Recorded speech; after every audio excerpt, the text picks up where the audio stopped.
Hi everyone, this will be the ingredients and the utensils that I'll be using to make the dough for the pork buns or the lamb buns if you want to call it. But yeah, it will be pork buns. So the big bowl, we'll need the rolling pin. So you can use just the normal one. Measuring cup, that's the 1 tablespoon that I'll be using to mix with the yeast. The yeast is, I use any dry yeast, and I'll be using 2 packets of this dry yeast here. Um, I'll use about 2 cups of vegetable oil, and I do use the baker's flour or any of the bread flour that is available at the supermarket. The plain flour can be used as well, but I find the texture is a lot nicer with the bread flour. Everyone should have one of these. These are really handy. So it's just a scraping utensil that I use, and also use this to weigh the dough once it's all made up, so before making the actual pork bun. So those are the utensils I'll be using. So we have 800 mils approximately of warm water. So we're going to pour in the 1 tablespoon of sugar, and then stir that up until it's dissolved. Once that is all dissolved, then you can add the sachets of yeast. Little helper.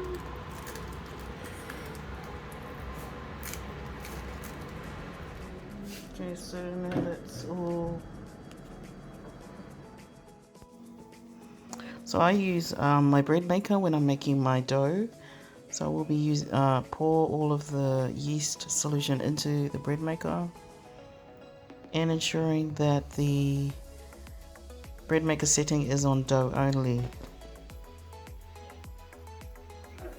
Now gradually add the flour to your yeast solution.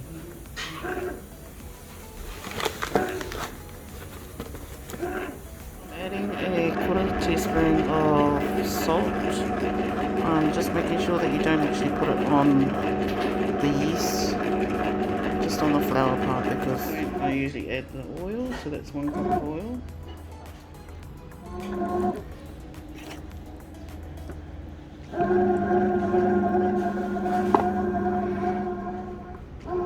And so this is the other cup of oil, the second cup of oil that I'm putting through.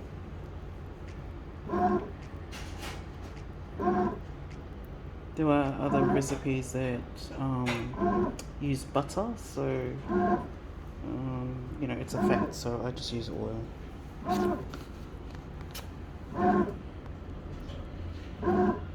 Incorporate it. If you're doing it manually, you can even do it with a cake mixer with the dough. Or if you're doing it in the bowl, then you will need to, once all this is incorporated, you will need to mix it up, or knead it, I should say, for a good 10 minutes. So that's the part that I don't like, is the kneading, so that's why I got this machine.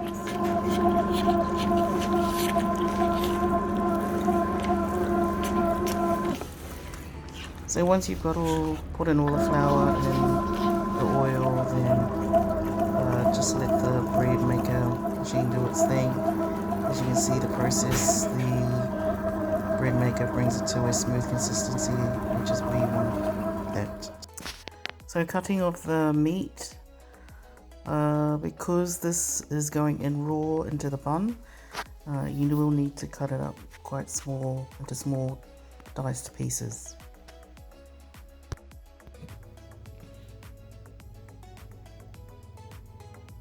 So the dough is now ready to be prepped for our pork bunnies.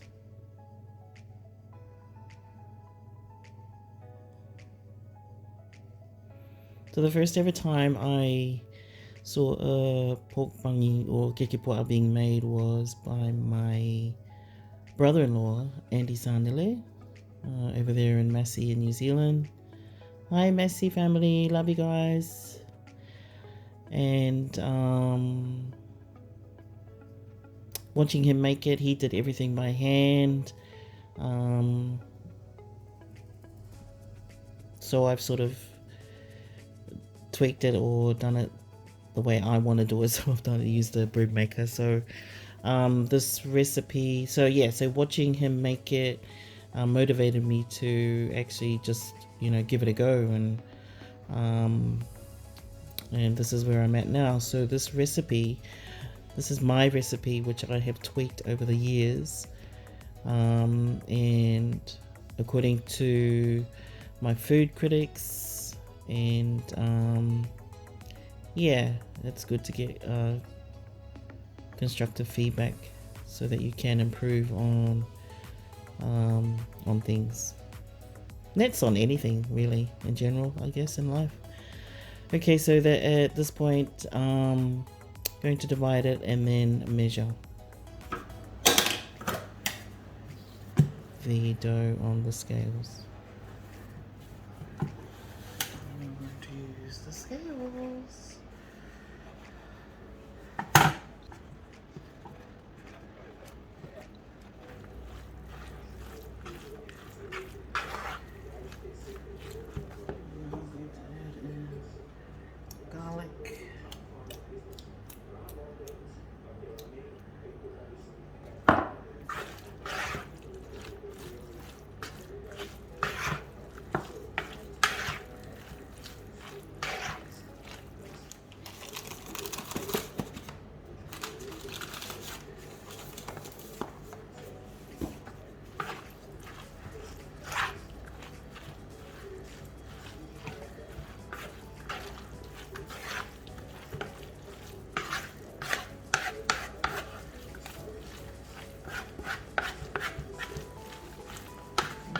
Cornflour so that it makes a gravy when it's cooking.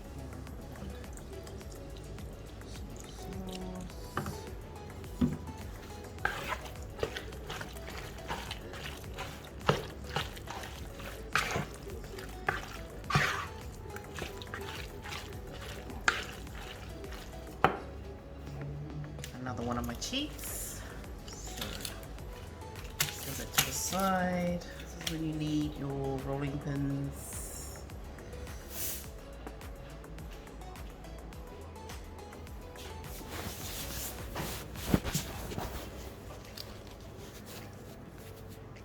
So you flour your bench and then rolling out the dough ball. And what I'm trying to do there is just smooth out the dough.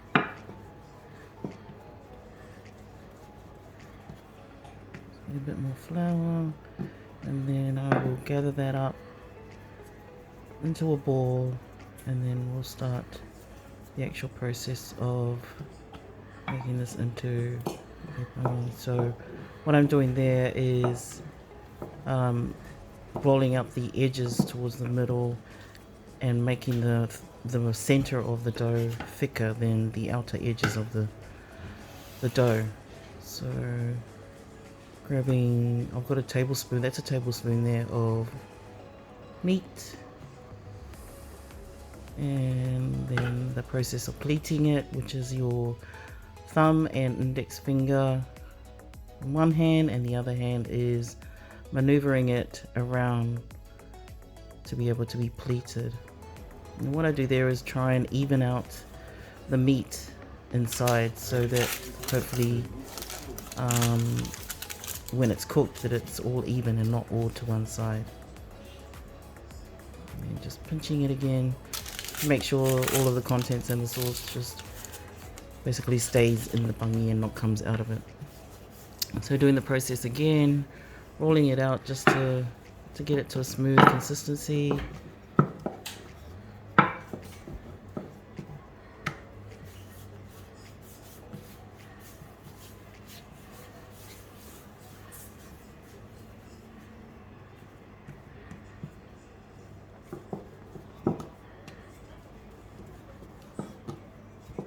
And then gathering it up again, and then start the actual rolling out of the bun process. So just go in and out on the edges, Get it to be the actual thickness of the actual bungy to be, say, like 3 or 5 centimeters thickness, and probably about, say, 25 centimeters wide, because remember, these buns will rise. So as you can see in the middle there, the middle is thicker than the outer edges of the bungy. So placing the meat in the middle of the dough, and then now you are pinching the edges with one hand and then using the other hand to rotate the bungy and the meat around to be able to be pinched or pleated. So pushing the meat inside the bungy, so you're like stretching the bungy as well, so, or the dough. There you go.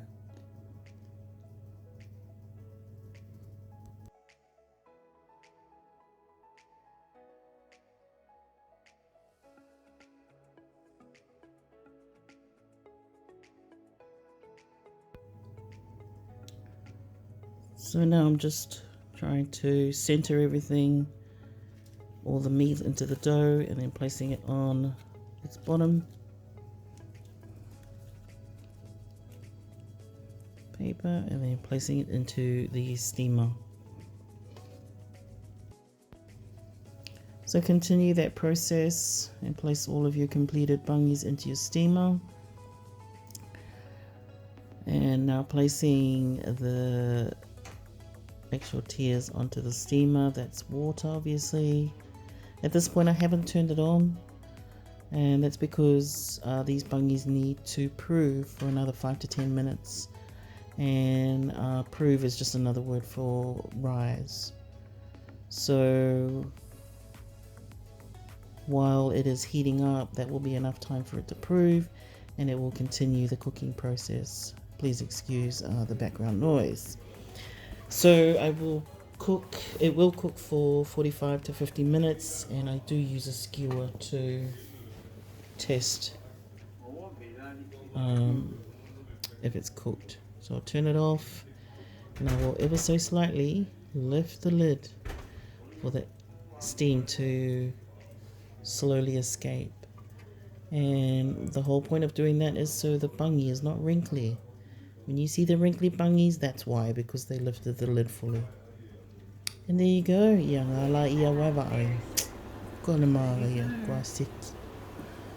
So please comment, like, share, and subscribe to my Mama Says Vlogs channel.